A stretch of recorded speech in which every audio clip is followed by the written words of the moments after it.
Hoje, a gente vai mergulhar em um único dia, uma única batalha naval que acabou mudando completamente o rumo de uma das maiores guerras da América do Sul.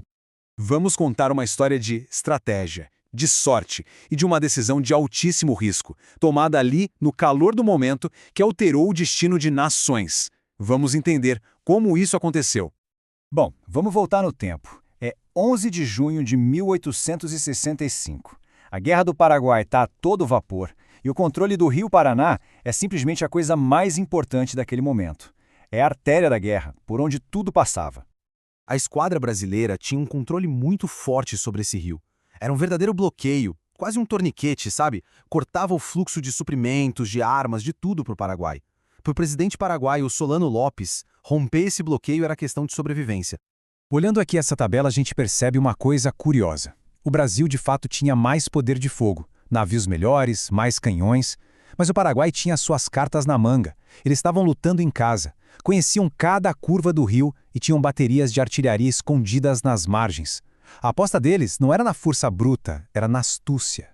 E essa astúcia toda se transformou num plano bem ousado. Um ataque surpresa para pegar a frota brasileira de jeito e acabar com a festa deles no Rio. Era uma jogada de tudo ou nada. Só que, como a gente sabe, na guerra o roteiro quase nunca é seguido à risca. O plano paraguaio dependia totalmente da escuridão, da surpresa da madrugada. Mas um problema mecânico num dos navios atrasou a operação toda.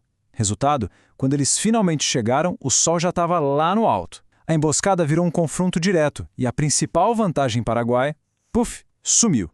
Mesmo sem o elemento surpresa, o começo da batalha foi um caos total. Os paraguaios vieram para cima com tudo, as baterias nas margens começaram a atirar e o combate virou aquela confusão, um duelo intenso num espaço super apertado do rio.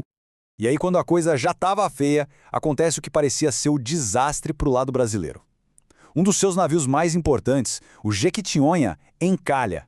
De repente, ele vira um alvo fácil, parado.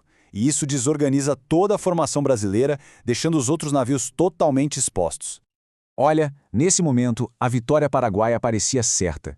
Com um navio importantíssimo fora de combate, a formação toda bagunçada, a situação do Brasil era crítica, para não dizer desesperadora. Parecia que o plano paraguaio, mesmo com atraso, ia dar certo.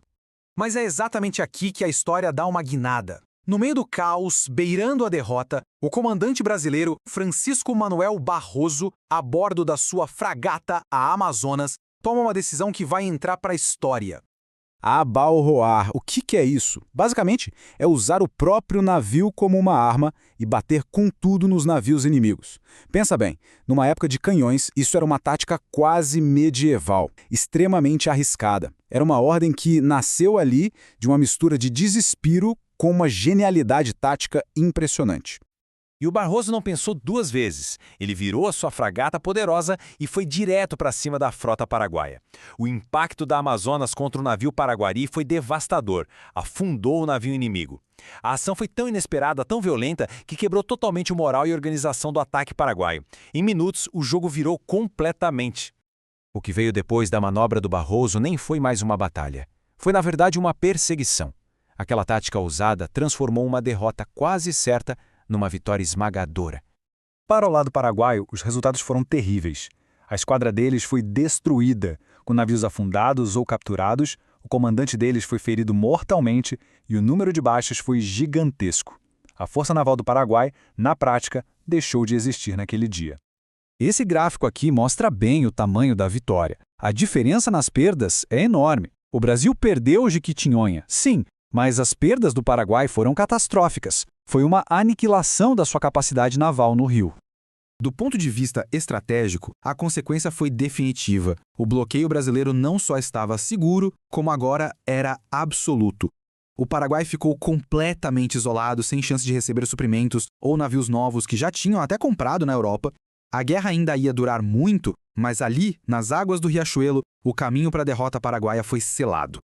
Mas o impacto da batalha não parou por aí. Como acontece com muitos momentos decisivos, Riachuelo virou mais que um evento histórico. Virou um símbolo, um mito fundador para a Marinha do Brasil. E aqui, a gente tem duas formas de enxergar isso. A visão mais tradicional, aquela de livro escolar, trata Riachuelo como o ato heróico que, sozinho, decidiu a guerra. Já uma análise mais moderna dos historiadores diz, calma, foi uma vitória importantíssima sim, mas a derrota do Paraguai veio de vários fatores, não de uma coisa só. O heroísmo foi real, mas a transformação dele em um mito que resolveu tudo é uma construção que veio depois. Para a gente entender melhor essa construção, tem um termo que ajuda muito: hagiografia. Basicamente, é quando a biografia de alguém é contada como se fosse a vida de um santo, sem defeitos, só com qualidades e feitos heróicos. A história que se criou em torno do Almirante Barroso e da Batalha do Riachuelo muitas vezes segue esse modelo de herói nacional perfeito. E isso tudo nos deixa com uma reflexão, né? A Batalha do Riachuelo foi um evento tático e estratégico importantíssimo. Mas a história que foi contada sobre ela depois, o mito que foi construído, talvez tenha tido um impacto ainda maior na identidade e na memória de uma nação. Fica a pergunta no ar: o que será que é mais poderoso, o fato em si ou a narrativa que a gente cria em cima dele?